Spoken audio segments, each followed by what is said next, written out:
ឡានជួលដឹកអីវ៉ាន់គ្រប់ខេត្តក្រុង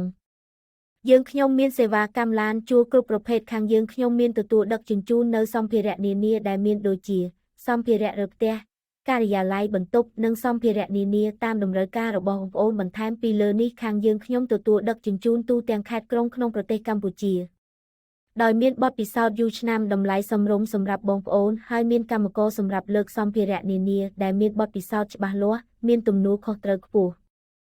សម្រាប់ព័ត៌មានបន្ថែមសូមទំនាក់ទំនងមកកាន់លេខទូរស័ព្ទសូមបងប្អូនទំនាក់ទំនងលេខទូរស័ព្ទតាមលើអេក្រង់ឡានជួលដឹកអីវ៉ាន់គ្រប់ខេត្តក្រុង